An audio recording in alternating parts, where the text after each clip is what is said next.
Mi esposa se rió de mí. Directamente en mi cara. Delante de todo el mundo. Y yo lo permití. Porque necesitaba que creyera, durante exactamente 19 días más, que no tenía la menor idea de lo que se avecinaba. Ella no tenía idea de que yo ya había hablado con el contador. No tenía idea de que el abogado ya había recibido instrucciones precisas. No tenía idea de que, en 19 días, en el mismo restaurante donde tuvimos nuestra primera cita, frente a todos los amigos que alguna vez compartimos, todo el mundo cuidadosamente construido a su alrededor iba a derrumbarse en una sola noche. Y no tenía absolutamente ninguna idea de Raymond. Nadie estaba preparado para Raymond. Pero antes de hablarte de Raymond, antes de contarte sobre el documento, la cena, el momento en que Márquez cruzó la mesa y dejó algo junto a mi plato que hizo que Elena palideciera como el papel. Necesito hablarte de un reloj. Porque toda esta historia comienza con un reloj. Y también termina con uno. Mi padre murió hace 4 años. La semana antes de irse, puso su reloj en mi mano. Sin discursos. Sin grandes momentos. Solo un Longines automático de 1971, caja de acero, esfera color marfil, una pequeña marca en la corona causada por un suelo de baldosas décadas atrás, depositado en mi palma de la misma forma en que los hombres de su generación entregaban las cosas que realmente importaban. En silencio. Sin obligarte a quedarte ahí, soportando el peso del momento. Lo usé todos y cada uno de los días. Era lo primero que me ponía cada mañana y lo último que me quitaba cada noche. Hace 8 meses fui a buscarlo. Y había desaparecido. Lo busqué durante 3 días. Le pregunté a mi esposa, Elena. Me miró con una compasión perfecta y ensayada, de esa que requiere práctica, y dijo que no tenía idea de dónde estaba. Le creí. Porque quería creerle. Y esa es la trampa más antigua que existe. Me convencí de que alguien lo había tomado. Y estaba a punto de descubrir no solo quién había sido, sino que más me habían arrebatado. 3 semanas antes de nuestro 7º aniversario me encontré con un antiguo colega frente a una cafetería. Un martes por la mañana cualquiera. 10 minutos de conversación. Nada importante. Cuando se dio la vuelta para irse, mi mirada descendió, como suele hacerlo al terminar una conversación, cuando ya no sabe dónde posarse. Llevaba puesto el reloj de mi padre. Lo reconocí igual que reconoces los latidos de tu propio corazón. La marca en la corona. El tono cálido y preciso de la esfera color marfil. La forma en que la luz golpeaba la caja desde un ángulo que había visto 10.000 veces en mi propia muñeca. Hermoso, ¿verdad? Dijo al notar que lo miraba fijamente. Marcus Ale me lo regaló.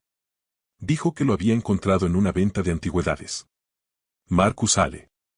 El socio de negocios de mi esposa. El hombre que había estado en mi casa, con la suficiente confianza, la suficiente comodidad, la suficiente frecuencia, como para acercarse a mi mesa de noche, tomar la posesión más preciada de mi padre muerto y entregársela a otra persona como si fuera un objeto olvidado en un cajón cualquiera. Ni siquiera se lo quedó. Lo regaló. Como si las manos de mi padre jamás lo hubieran tocado. Le sonreí a mi colega. Le dije que sí, que era una pieza hermosa. Me despedí. Regresé a mi oficina. Me senté en mi escritorio sin siquiera quitarme el abrigo. Y tomé una decisión que iba a cambiarlo todo para cada persona involucrada en esta historia. No llamé a Elena. No llamé a Márquez. Llamé a Patricia. Patricia era la contadora del estudio. Discreta. Metódica. El tipo de profesional cuyo rostro no revela absolutamente nada, pero cuyos silencios están cargados de información. Una vez que entendió que yo tenía legitimidad legal para comenzó la conversación con apenas 4 palabras. Siéntate. Son cifras grandes. 14 meses de ingresos desviados. Al principio, cantidades pequeñas, facturas ajustadas, categorías de gastos modificadas, movimientos que parecen rutinarios hasta que los colocas dentro de una línea temporal completa. Después las cifras crecieron. Y luego volvieron a crecer. $240.000. Guardados en una cuenta privada registrada a nombre de una empresa fantasma con un único director. Marcus Ale. No solo me había quitado a mi esposa. No solo había tomado el reloj de mi padre. Llevaba más de 1 año robando, a los clientes, al negocio, a la autoridad fiscal, de manera cuidadosa y sistemática. mientras se sentaba a mi mesa. Mientras yo le servía vino. Mientras lo llamaba por su nombre y le acercaba el pan. Llamé a mi abogado, David Marsh. Le dije que se preparara para algo mucho más grande que un divorcio. Y entonces, a las 2 de la madrugada, de pie frente a la encimera de la cocina, comiendo cereal porque mi mente hacía demasiado ruido para dormir, tuve una última idea. La idea que convertiría esta historia en algo digno de ser contado. Llamé a Raymond. Detente un momento. Necesitas entender quién es Raymond antes de que avancemos una sola palabra más. Mide casi 1,90 m. Pesa aproximadamente lo mismo que una máquina expendedora. Tiene la inteligencia social de un Golden Retriever y la capacidad para disimular de un hombre que una vez se echó a reír, a carcajadas, sin poder detenerse, en el funeral de su propia abuela. ¿La razón? Un pájaro se estrelló contra una ventana en el peor momento posible. Y Raymond, que Dios lo bendiga, perdió la batalla de inmediato. Es completa, histórica y catastróficamente incapaz de mantener la cara seria bajo cualquier tipo de presión. Y también es el ser humano más leal que he conocido en toda mi vida. Contestó a las 2 de la madrugada al primer tono. Como si hubiera estado esperando junto al teléfono. Le expliqué lo que necesitaba. Una sola frase. Memorizarla. Entrar, decirla y marcharse. Nada más. Hubo un largo silencio. Oh, no, dijo Raymond en voz baja. Oh, esto va a ser dificilísimo. Practicó durante 4 días. Lo sé porque me envió notas de voz con cada intento.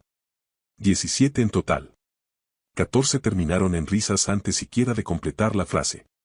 2 acabaron porque olvidó las palabras a mitad de camino. El intento número 11 fue impecable, sinceramente, perfectamente impecable, y en cuanto se lo dije, celebró riéndose tanto que dejó caer el teléfono por las escaleras. Tenía serias dudas. Él aseguró que estaba listo. Y aún así lo envié. Porque a veces la persona más peligrosa de una habitación es aquella que nadie toma en serio. Sábado. Octubre. Restaurante Caldwell's. Madera oscura. Luz de velas.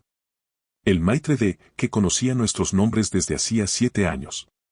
4 parejas, amigos cercanos, personas que habían sostenido velas en nuestra boda, que habían brindado en nuestra recepción y que creían, como casi todos, que Elena y yo éramos una pareja sólida. Y Marcus. Llegando con una botella costosa y una sonrisa dirigida, breve y precisa, a mi esposa antes de recorrer la mesa para incluir al resto. No llevaba el reloj en la muñeca. Lo noté de inmediato. Lo guardé en mi mente. No dije nada. La cena transcurrió con naturalidad. El vino corría. Las risas crecían. Elena estaba radiante, más viva de lo que la había visto en meses, y entonces comprendí que la energía que había dejado de entregarme en casa no había desaparecido. Simplemente había encontrado otra dirección. Marcus se mostraba completamente cómodo a su lado. Relajado. Absolutamente convencido de que el hombre silencioso sentado frente a él era exactamente lo que aparentaba ser. Yo estaba perfectamente tranquilo. Amable. Atento. Presente. El hombre al que nadie observaba. 8:15. La puerta del restaurante se abrió. Raymond entró. Llevaba traje. Yo jamás le dije que llevara traje. Era marrón. Un poco demasiado corto de piernas. Un poco demasiado ancho de hombros. Y en el bolsillo del pecho, como pañuelo, había lo que, al mirarlo de cerca, era claramente una servilleta de papel doblada de algún restaurante de comida rápida. Parecía un profesor de geografía que se hubiera perdido en una cena diplomática y hubiera decidido que la única salida posible era actuar como si perteneciera allí. Encontró nuestra mesa desde el otro lado del salón. Respiró tan hondo que todo el pecho se le elevó. Se acomodó la servilleta con una seriedad absoluta. Y caminó hacia nosotros con la expresión concentrada de un hombre enorme que estaba completamente convencido de que estaba a punto de destruirlo todo. Las conversaciones comenzaron a apagarse. Raymond se detuvo junto a Marcus. Lo miró directamente a los ojos. Y pronunció la frase. Disculpe. ¿Usted es Marcus Hale? La unidad de delitos financieros me pidió que le avisara que ya recibieron sus documentos. Dijeron, y cito textualmente, que todo parece completamente normal. Que no hay nada de qué preocuparse. Y entonces, guiñó un ojo. Se dio media vuelta. Y salió caminando del restaurante sin decir una sola palabra más ni mirar hacia atrás. 2 segundos completos de absoluto silencio. Marcus se quedó blanco como yeso viejo. La copa de vino de Elena se detuvo a mitad de camino hacia sus labios y permaneció allí, suspendida en el aire, como si hasta la gravedad hubiera decidido detenerse para ver qué ocurría después. Y nuestro amigo Daniel, sentado justo a mi izquierda, sin tener la menor idea de lo que estaba pasando, pero dotado con el instinto natural de un hombre que ha visto demasiadas películas, se inclinó lentamente hacia mí y susurró. ¿Eso es verdad? Lo miré con calma. Absolutamente no, respondí. Y volví a tomar el tenedor. Lo que ocurrió durante los 11 minutos siguientes fue el derrumbe más completo que he presenciado en toda mi vida. Marcus se disculpó. Dijo que iba al baño. Voz perfectamente controlada. Sonrisa perfectamente colocada. Desapareció 6 minutos. Regresó con el aspecto de un hombre que acababa de hacer 4 llamadas urgentes, no había obtenido una sola respuesta útil y ahora estaba interpretando la compostura con tanta fuerza que parecía un disfraz puesto encima de su verdadero rostro. Elena lo vio regresar. Algo cruzó fugazmente su expresión, pequeño, íntimo, rápido, el primer instante en que una mujer comprende que la persona en la que depositó toda su confianza tal vez no era tan sólida como parecía. Me miró. Yo seguía comiendo mi risotto. Volvió la vista hacia Marcus. Se acomodó la chaqueta. Sonrió hacia la mesa. Dijo. Perdón, asunto de trabajo. El silencio que siguió tenía una textura que casi podía tocarse. Entre el plato principal y el postre, Marcus volvió a disculparse. Esta vez fueron 11 minutos. Cuando regresó, se movía de otra manera. Más callado. Como un hombre que ya había hecho los cálculos y no le gustaba ninguna de las respuestas. Se sentó despacio. Estiró el brazo sobre la mesa. Y dejó algo junto a mi plato de pan sin explicación, sin mirarme a los ojos, sin nada más que el propio gesto. El reloj de mi padre. Elena lo vio caer sobre la mesa. El color abandonó su rostro en un solo movimiento, rápido, absoluto, como la marea retirándose de la arena y dejando todo lo que había debajo completamente expuesto. Tomé el reloj. Lo giré entre mis manos. Encontré la marca en la corona exactamente donde siempre había estado. Le di cuerda 2 veces, nunca más de 2 vueltas, daña el resorte, solía decir mi padre, y me lo ajusté en la muñeca. Se acomodó allí como algo que finalmente regresaba a casa. Entonces me puse de pie. La habitación cambió en el instante en que me levanté. Las conversaciones se apagaron. Las copas descendieron lentamente. Todos los rostros de nuestra mesa se volvieron hacia mí con esa atención particular de las personas que perciben, sin necesidad de que nadie se los diga, que algo real está ocurriendo. Les agradecí a todos por haber venido. Dije que 7 años era una cifra digna de honrar. Dije que el único cimiento sobre el que puede sostenerse un matrimonio es la honestidad, y que yo había pasado meses esperando estar equivocado respecto a algo, y varias semanas asegurándome por completo de que no lo estaba. Y coloqué el documento de Patricia sobre la mesa, justo delante de Elena. La empresa fantasma. La modificación fraudulenta. 14 meses de ingresos desviados. $240,000 con un rastro documental que conducía, sin una sola interrupción, directamente a Marcus Hill. Todo. Legible en 90 segundos. Imposible de olvidar durante el resto de una vida. Nadie en aquella mesa hizo un todo porque un hombre con un traje marrón le guiñó un ojo. Marcus abrió la boca. Patricia, dije, te está esperando al final del pasillo.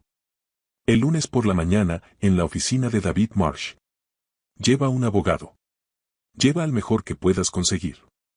Levanté mi copa de vino. Bebí el último sorbo. Les deseé buenas noches. Elena pronunció mi nombre. Solo mi nombre. Con la voz que le había escuchado exactamente 2 veces en 7 años, sin actuar, sin controlar, sin construir absolutamente nada. Solo miedo.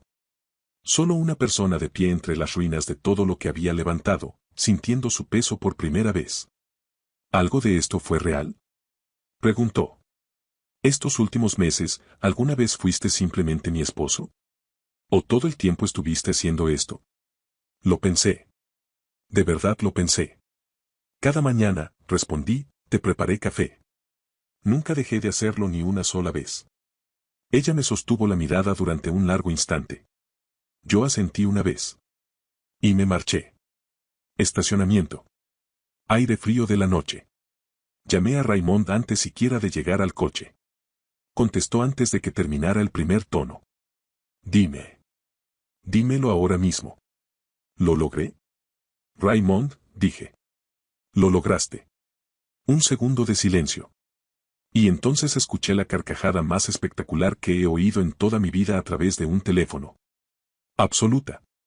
Descontrolada. La risa de un hombre que había estado reprimiendo algo físicamente durante 4 días enteros y acababa de recibir permiso total para liberarlo. Escuché el teléfono caer al suelo. Lo escuché recogerlo. Escuché algo de cerámica golpeando una superficie dura. Escuché cómo intentaba formar palabras y fracasaba por completo. Volvía a intentarlo. Fracasaba todavía mejor. La servilleta. Consiguió decir al fin. ¿La vieron? ¿De verdad podían ver la servilleta? Raymond. Cada persona en esa mesa vio la servilleta. Eso provocó sonidos que sinceramente no puedo transcribir. Olvidé un pañuelo de verdad, dijo finalmente, todavía sin voz. Me di cuenta cuando ya estaba parado en el estacionamiento. Me quedé sentado dentro del coche, frente al restaurante Caldwell's, en aquella fría noche de octubre, riéndome hasta que el rostro se me llenó de lágrimas, la primera risa completamente auténtica, completamente libre, completamente sin máscaras que había soltado en 8 meses. Salió de mí como algo que llevaba demasiado tiempo encerrado detrás de una puerta, y esa puerta finalmente se había abierto. Y al otro lado estaba Raymond, enorme, desastre absoluto, Raymond del pañuelo de servilleta, que accidentalmente había ayudado a derribar una conspiración criminal mientras era física, emocional e históricamente incapaz de mantener la cara seria. Existen formas mucho peores de cerrar un capítulo. Marcus, condenado. 4 años. Cumplió 2 y medio. Todas las licencias revocadas. Todos los bienes confiscados. Todo destruido. Un proceso acelerado de manera decisiva por 11 minutos de pánico autoincriminatorio en el baño de un restaurante, provocado enteramente por un hombre que le guiñó un ojo. Los investigadores le dijeron a David que jamás habían visto algo parecido. Ni una sola vez en 20 años. Elena, condena suspendida. Multas enormes. 3 años de libertad condicional. Una década de reputación profesional destruida en cuestión de semanas. El estudio disuelto. El apartamento vendido. Una vida más silenciosa comenzando en algún otro lugar, acompañada del trabajo largo y poco glamuroso de convertirse en alguien distinto a la persona que esta historia ya había escrito para ella. Me mudé a un lugar más pequeño. Grandes ventanales. Casi sin muebles. Café fuerte cada mañana.